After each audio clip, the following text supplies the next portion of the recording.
Sejak 2017, Kementerian Pendidikan dan Kebudayaan mengeluarkan kebijakan zonasi dalam sistem penerimaan peserta didik baru.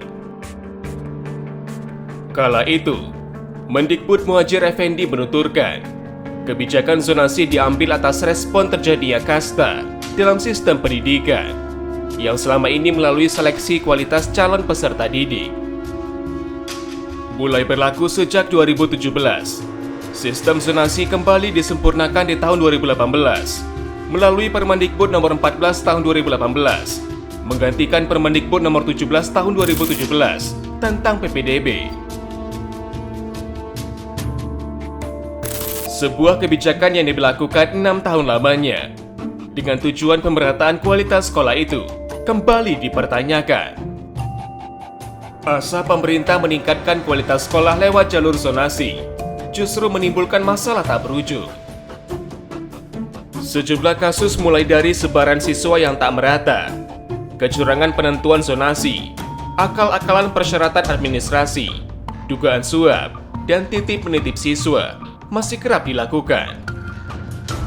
Seperti di Provinsi Kepri, pada PPDB tahun ini, SMA Negeri 3 Tanjung Pinang hanya kebagian 19 siswa baru. Padahal jarak sekolah itu dengan SMA Negeri 1 Tanjung Pinang hanya sekitar 400 meter. Sementara, siswa baru di SMA Negeri 1 Tanjung Pinang melebihi kapasitas, yakni sekitar 616 siswa dari 14 rombongan belajar yang seharusnya terisi 504 siswa. Disampaikan bahwasanya untuk tahun ajaran ini kami sebenarnya membuka 8 rombel ya untuk penerimaan siswa baru. Tetapi seperti kita ketahui bersama bahwasanya hingga berakhirnya masa penerimaan siswa baru, siswa yang masuk ke SMA 3 Tanjung Pinang ini hanya berjumlah 19 orang. Nah, hal ini mungkin perlu menjadi perhatian dari pemerintah pusat ataupun pemerintah daerah, karena kejadian ini bukan baru pertama kali di tahun ini terjadi. Bahkan mungkin bisa dikatakan bahwa kejadian tahun ini puncak dari kejadian-kejadian sebelumnya. Sejak dari 5 tahun yang lalu, penerimaan siswa atau penerimaan peserta didik baru di SMA 3 ini selalu mengalami penurunan. Dari awal sudah kami sampaikan keluhan ini baik ke Dinas Pendidikan ataupun ke pemerintah provinsi. Akan tetapi respon dari pemerintah daerah ataupun dari Dinas Pendidikan belum bisa menjawab mengenai kekurangan peserta didik yang kami rasakan dari tahun ke tahun sampai sekarang. Kalau dilihat dari sistem, justru yang mendaftar ke SMA Negeri 3 Tanjung Pinang ini kurang dari 19, Mbak. 19 orang yang masuk ke SMA Negeri 3 ini, sebagian ada peserta didik yang masuk di akhir-akhir, tidak melalui sistem seperti itu. Kalau dilihat melalui sistem, jumlah peminat yang masuk ke SMA Negeri 3 ini hanya 10 siswa, Mbak. Dan itu semua mendaftar ulang, ditambah 9 orang yang masuk di akhir tidak melalui sistem seperti itu. Wakil Kepala SMA Negeri 3 Tanjung Pinang, Imade Kustiana menambahkan, sebaran SMA di Tanjung Pinang tidak merata. Misalnya Kecamatan Tanjung Pinang Barat memiliki 3 SMA. Kita perlu mencermati juga, Mbak, bahwasanya persebaran SMA di Kota Tanjung Pinang ini kan tidak merata. Dari 4 kecamatan yang ada di Kota Tanjung Pinang, satu kecamatan Tanjung Pinang Barat ini memiliki 3 SMA yang jaraknya sangat berdekatan. SMA Negeri 3 kami ini berdekatan atau bersebelahan langsung dengan SMA 1 Tanjung Pinang yang merupakan sekolah favorit, sekolah unggulan. Kalau kita menggunakan sistem zonasi, tentu saja warga yang tinggal di sekitar lingkungan SMA 3 dan SMA 1, tentu mereka akan melihat dari fasilitasnya, dari gedungnya, dari bangunannya, dan mereka pasti akan lebih tertarik ke SMA 1. Sementara SMA Negeri 3 ini, walaupun lingkungannya dekat, tapi karena mereka lebih juga dekat dengan SMA 1, ya SMA 3 jadinya terabaikan. Mereka memilih untuk masuk ke SMA 1 seperti itu. Kami mencoba melakukan beberapa promosi melalui media sosial, Mbak. Kami juga turun ke jalan, kami menyebarkan selebaran di jalan mengenai penerimaan siswa baru. Untuk tahun ajaran ini kami pun menggratiskan biaya sekolah, Mbak. SPP itu kami sudah tidak menarik lagi untuk siswa kelas 10. Nah, itu sudah kami coba, kami lakukan, tapi ya untuk sampai saat ini belum ada hasil yang kita inginkan. belum mencapai hasil yang maksimal. Made menjelaskan, dampak dari kekurangan siswa baru sangat dirasakan oleh guru dan siswa. Kalau terhadap siswa mungkin mereka agak sedikit minder saja ya Mbak, melihat sekolah di sebelahnya yang penuh ramai dengan siswanya, sementara di SMA 3 sendiri siswanya masih sepi. Tapi untuk gurunya, ini dampak yang paling besar dirasakan bagi guru-guru yang janda. Misalkan untuk guru bahasa Indonesia, kami ada 2 orang guru. Dengan berkurangnya jumlah siswa, maka berkurang juga jumlah jam mengajarnya. Sehingga harus ada beberapa guru dimutasikan gitu, atau mencari jam tambahan ke sekolah lain. Tentu ini akan memberatkan bagi guru karena mereka harus mengajar di 2 sekolah yang berbeda untuk memenuhi jam mengajarnya. Seperti itu Mbak. Jadi terkait lagi dengan kewajiban mengajar 24 jam untuk mendapatkan tambahan penghasilan guru, itu juga sangat sulit dan memberatkan bagi guru dengan jumlah siswa yang sedikit. Sejak 5 tahun yang lalu ketika kami mulai mengalami penurunan jumlah siswa baru dan jumlah siswa baru, kami sudah langsung memberikan laporan. Setiap tahun kita melaksanakan PPDB, tentu kami selalu memberikan laporan baik itu ke Dinas Pendidikan maupun ke Ombudsman. Sempat kasus ini didatangi juga oleh Ombudsman. Mereka menanyakan apa hal yang terjadi, kenapa bisa terjadi. Sudah kami laporkan setiap tahun, akan tetapi sampai saat ini belum ada tindak lanjut yang bisa mengatasi masalah ini. Tak sampai di situ, masalah penerimaan siswa baru juga terjadi di SMA Negeri 2 Tanjung Pinang. Sebanyak 250 siswa baru diduga masuk jalur ilegal alias titipan, di mana siswa baru yang lulus dan sesuai rencana daya tampung, yakni berjumlah 312 siswa, sementara melalui zonasi, yakni 598 siswa. Jadi untuk penerimaan siswa baru tahun ini di SMA Negeri 2 memang fenomenanya itu masih berlaku, bahwasanya masih ada beberapa orang tua siswa dan siswanya itu berharap besar untuk bisa diterima di SMA Negeri 2. Cuma kita sampai hari ini belum bisa memutuskan 100% apakah pihak SMA 2 bisa memfasilitasi itu tidak. Ada berapa jumlah siswa? Jadi kalau dari jalur zonasi di tahap 2 kemarin itu berjumlah sekitar 598. Sementara RDT yang ditentukan oleh Dinas Pendidikan itu hanya 312.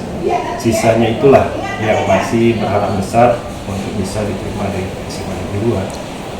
Seharusnya kelebihan dari 312 itu mereka berdasarkan sistem memang sudah bergeser ke sekolah-sekolah lain. Bisa jadi ke SMA 3, ke SMA 5, atau ke SMA 4. Tapi itu tadi, sampai detik ini mereka masih berharap besar untuk bisa diterima di sekolah. Kalau alasan dari orang tua sendiri memaksakan anaknya di SMA 2? Pada secara, saya menyimpulkan saja, kebanyakan orang tua tuh merasa lebih yakin dengan fasilitas yang ada di SMA 2. Kemudian dengan pemberitaan bahwasanya SMA 2 banyak prestasi dan sebagainya. Jadi mereka bisa mengambil kesimpulan bahwa mereka pengen anaknya itu sekolah di sekolah yang betul-betul punya prestasi, punya fasilitas lengkap dan sebagainya. Walaupun sebenarnya di sekolah yang lain di SMA Tanjung Pinang kurang lebih sama. Pak, berarti kalau dalam satu kelas itu kalau kita hitung itu bisa sampai berapa sih Pak? Kalau berdasarkan RDT kan 36. Seharusnya. Kalau kita anggaplah kita mengkondisikan kawan-kawan anaknya yang di belakang ini ya mungkin bisa jadi 40-an. 40-an dalam satu. Kita 13 rombel Pak. Kita 13 rombel. Jadi mereka saat ini Pak yang kelebihan itu apakah mereka mengikuti MPLS sama kegiatan belajar mengajar atau memang masih bermakan?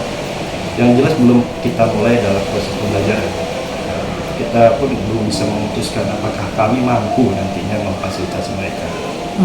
Jadi orang tua juga harus tahu, kalaupun memang berharap besar di SMA 2 silakan punya harapan seperti itu.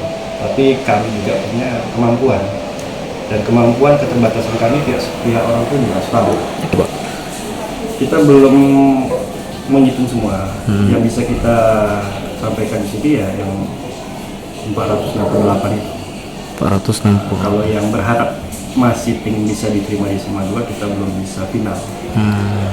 Dalam artian statusnya masih gantung ya Pak ya? Iya, Belum menjadi siswa SMA. karena kita kan belum memberikan keputusan. Karena kami masih berpikir kami ini mampu apa enggak gitu.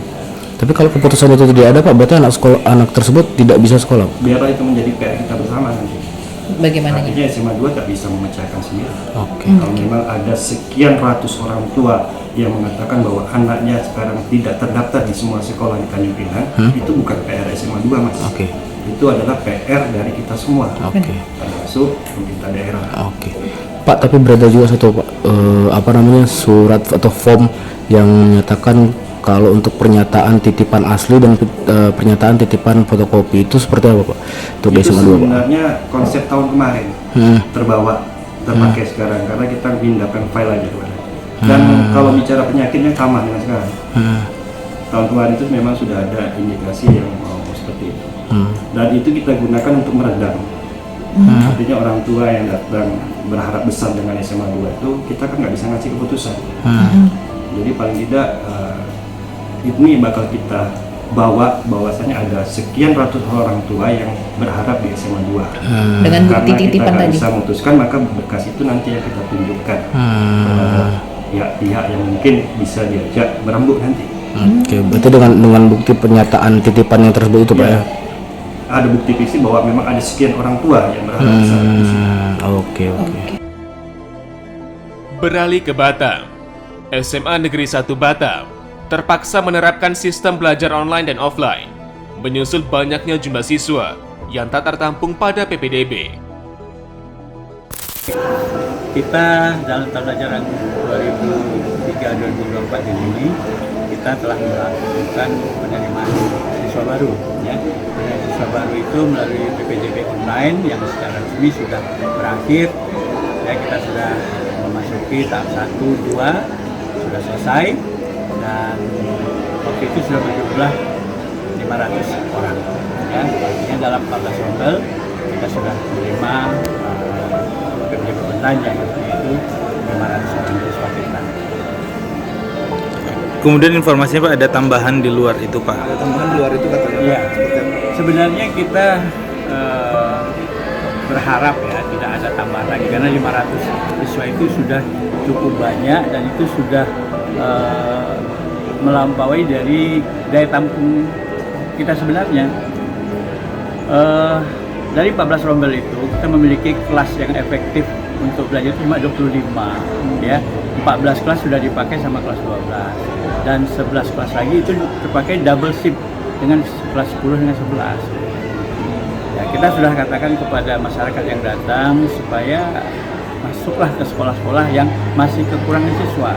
Kalau sekolah SMA negeri yang terdekat di sini kan SMA 4, SMA 24. Jadi kita sudah menganjurkan kepada orang tua selama kurang lebih 2 minggu setiap datang mereka seperti itu juga. Kita sampaikan seperti itu. Sehingga kita sebenarnya tidak ingin ada tambahan lagi begitu.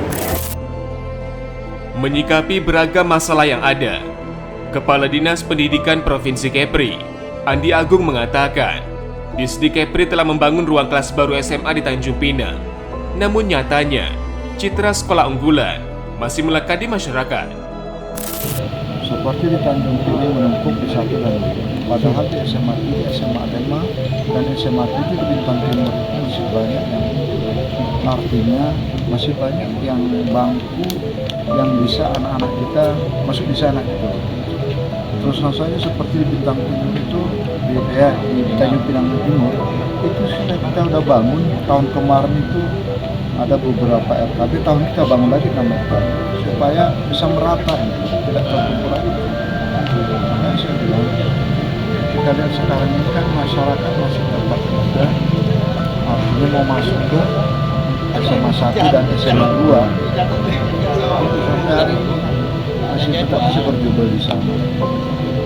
Dan sampai 50 ya memang kita sudah sampaikan dari awal, pemerintah provinsi itu sarana prasarana sudah memadai, tetapi apalah daya provinsi ini kan gitu. Masyarakat tidak bisa dibendung kan gitu. Kita cukup mengedukasi, tolong artinya sesuai lah dengan, karena kita kita udah berulang kali mengatakan bahwa sekolah itu tidak ada lagi namanya sekolah unggulan, semuanya sama statusnya. Kenapa dibuat zonasi? Supaya dekat dengan tempat tinggal dengan sekolahnya gitu loh. Jadi itu yang kita harapkan. Itu Pak, ini kan sama nih kayak di Batam, banyak lagi Pak yang ya Batam ya memang kita itu kan dulu seperti SMA 3, SMA 260 Pak. Biarkan itu seperti itu gitu loh. Masa setiap tahun kita mau seperti ini gitu loh. Sarana prasarana sudah kita lengkapi. Kapan Pak, kita nggak ada ketegasan gitu dari distrik bahwa misalnya ini sekian ditutup. Kita sudah dari awal sudah kita tegaskan. Sebenarnya kan sudah terikat sendiri. Kalau seandainya masyarakat mengerti bahwa aku tidak diterima SMA 3 itu artinya ke SMA 26 yang mendekat sesuai dengan zonasinya. Kenapa kalau di SMA itu memang ada 5 atau 4 pilihan kan gitu loh. Tetapi kan masyarakat masih tetap sampaikan tadi mindset masyarakat masih tetap tidak itu, Pak, ya? sekolah favorit itu gitu loh. Nah yang disampaikan tadi 50 per kelas apakah itu sehat? Tidak kan? Tetapi kita artinya kan di pemerintah sudah memenuhi sarana prasarana yang ada. Dirinya menambahkan, untuk masalah di SMA Negeri 3 Tanjung Pinang, Distrik Kepri akan memindahkan sekolah tersebut ke Kecamatan Tanjung Pinang Timur. Kita berharaplah ke depan ini kalau memang ada lahan di Tanjung Pinang Timur, kita pindahkan ke sana. SMA 1 kita biarkan dengan 3 ini. Jadi itu jangan sampai nanti nama SMA 3 ini hilang gitu. Jadi, Untuk kelas jauh SMA 1 berarti itu Pak sebelumnya. Bukan kelas jauh tapi merger lah kan gitu. Contohnya kan kalau melihat prasarana SMA 3 juga bagus. Bagus Pak. Jadi, Sekolah lama tadi permasalahan ini edukasi kan susah sekarang. Itu aja yang kita sebenarnya. Permasalahan itu masih tertumpuk di situ. Berbagai kritikan muncul menyoal karut-marut penerimaan siswa baru SMA di Kepri. Lagat Siadari, Kepala Ombudsman Perwakilan Kepri mengatakan, Ombudsman akan menyurati Gubernur hingga Kemendikbudristek perihal PPDB SMA 2023. Lagat menyayangkan kebijakan yang diambil oleh SMA Negeri 1 Batam terkait kelas online bagi siswa baru. Dirinya juga menyesalkan fenomena titip-menitip siswa dari oknum pejabat dan anggota DPRD Provinsi Kepri. Iya, tuntutan dari ratusan orang tua siswa yang belum diterima dalam PPDB di SMA 1 pada hari ini tanggal 14 Juli yang pada akhirnya diterima dengan kelas online sekitar 4-5 kelas. Kami menyayangkan hal itu. Saya kira ini solusi di luar dari apa yang kita sarankan kepada Dinas Pendidikan Provinsi Kepulauan Riau. Tentu ini akan kami catat sebagai temuan dan akan kami laporkan kepada Gubernur sebagai penanggung jawab dan juga pada Menteri Pendidikan terkait dengan Bank. Kami tahu ini fenomena yang sering terjadi, tapi harapan kami sebenarnya solusinya itu adalah sekolah yang terdekat lain yang masih membutuhkan atau masih ada tersisa kuota seharusnya ke sana dulu diarahkan. Yang pertama, pemadatan dari 36 sesuai ketentuan per kelas, maka boleh tambah barangkali 4-6 orang. Setelah itu baru share kepada sekolah lain. Setelah itu share lagi sekolah yang barangkali agak terjauh, sehingga distribusi siswa yang belum terampu tersebut dapat diakomodasi untuk sekolah. Kami serahkan nanti kepada kementerian untuk memberikan penilaian dan sanksi kalau diperlukan terkait dengan penyimpangan. Kejadian yang sama kami prediksi akan terjadi di sekolah lain, ya, seperti SMA 3. Akhirnya diakomodasi juga. Ini yang kami sesalkan. Ya, kami sangat menyayangkan sekali desakan dari DPRD kepada Dinas Pendidikan maupun pejabat lain, ya, supaya titipan mereka itu diterima, diakomodasi seperti itu. Saya kira kita kembali lagi menghadapi masalah-masalah yang itu lagi dan solusinya juga tidak komprehensif barangkali itu. Sementara Ketua Dewan Pendidikan Tanjung Pinang, Zamzami Akari mengatakan, kuota siswa baru di tiap sekolah harus dipatuhi oleh semua pihak sesuai aturan yang ada. Zamzami menambahkan, Dinas Pendidikan Provinsi gagal meratakan tenaga pendidik SMA. Hal inilah yang menimbulkan stigma sekolah favorit di masyarakat. Ya harusnya kan ada kuota yang harus dipatuhi, nggak boleh satu kelas ruang belajar itu menerima lebih dari 40 siswa.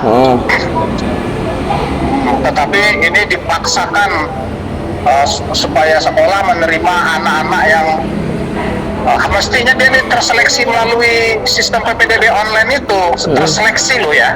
Kalau itu diikuti secara konsisten, tidak dicawe-cawe. Artinya kan sebenarnya kalau saya lihat gagalnya pemerintah daerah meratakan tenaga pendidik ke sekolah-sekolah. Oke.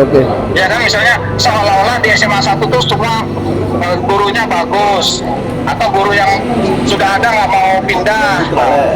Jadi kalau misalnya seperti SMA 1, SMA 2 itu kan tempat dianggap loh ya dalam tanda petik favorit. Oke. Pak, ini Kalau kan SMK di SMK ada ketimpangan juga nih Pak di SMA 3. Akibatnya SMA 3 kosong. Kita ini ada SMA 4, ada SMA 5, ada SMA 6 ada ya? 6, 7 SMA 6 ada ya, SMA 7 ya? ada Pak. Ya, kan ada berapa SMA, masa sampai ada yang numpuk di satu SMA sementara kosong di SMA yang lain. Itu menunjukkan pemerintah ini nggak adil dalam memeratakan tenaga pendidik.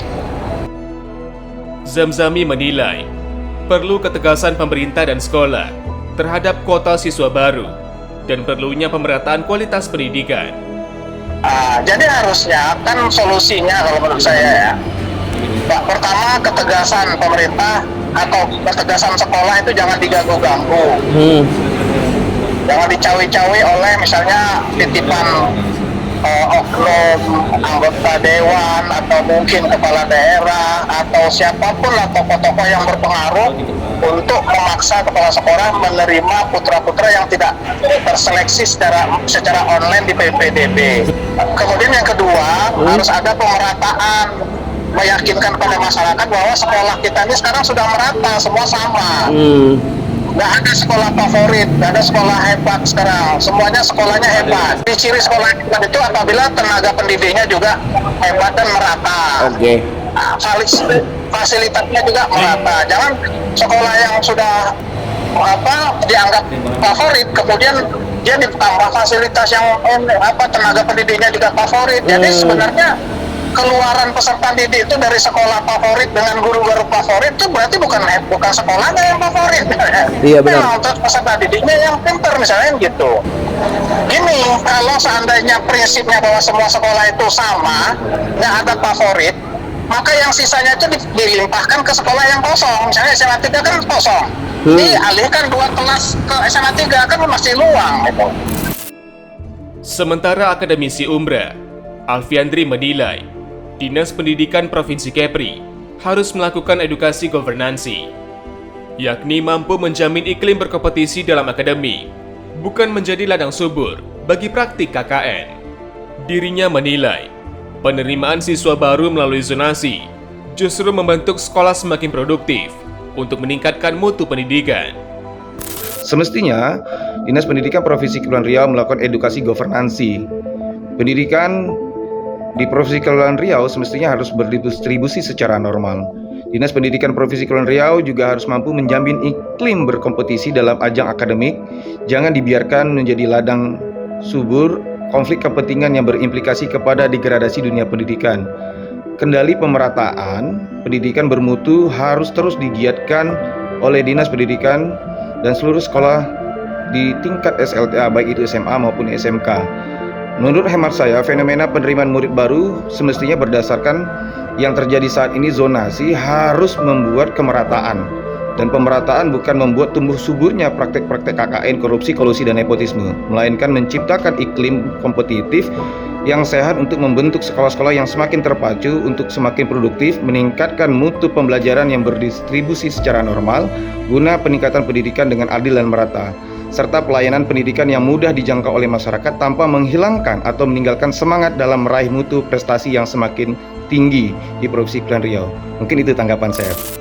Di sisi lain, anggota Komisi 4 DPRD Provinsi Kepri, Hanafi Ekram menilai proses PPDB sudah sesuai prosedur. Namun setelah PPDB berakhir, masih adanya orang tua siswa yang ingin masuk sekolah tujuan. Menyikapi hal itu, Hanafi menilai siswa baru yang belum masuk harus dapat ditampung dengan penambahan lokal, penambahan rombel, atau pindah sekolah. Proses PPDB-nya dari awal sampai akhir berjalan sesuai dengan prosedur.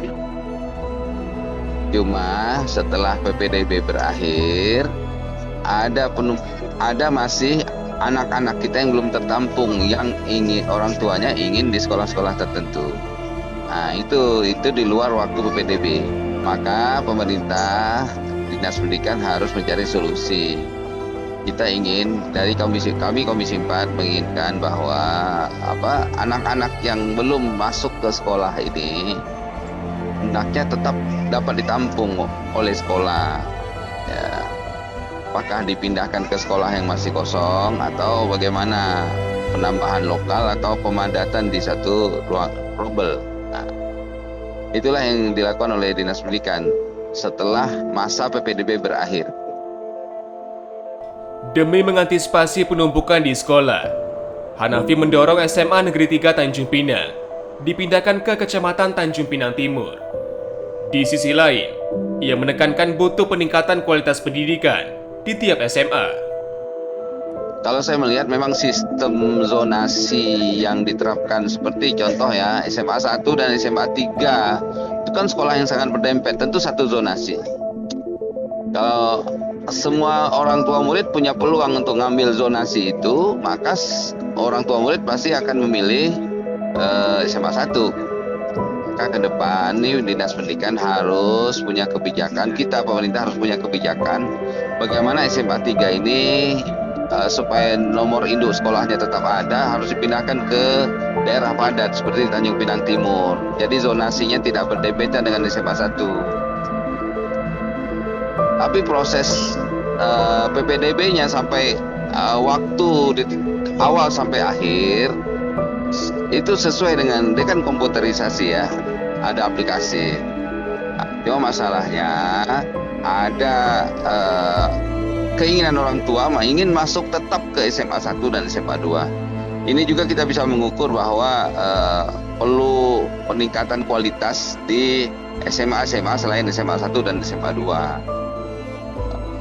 Kalau misalnya ada titipan, alhamdulillah satu pun kepala sekolah tak berani menerima dari titipan-titipan dari pejabat maupun dari anggota DPRD. Ya, dia tak berani menerima secara langsung.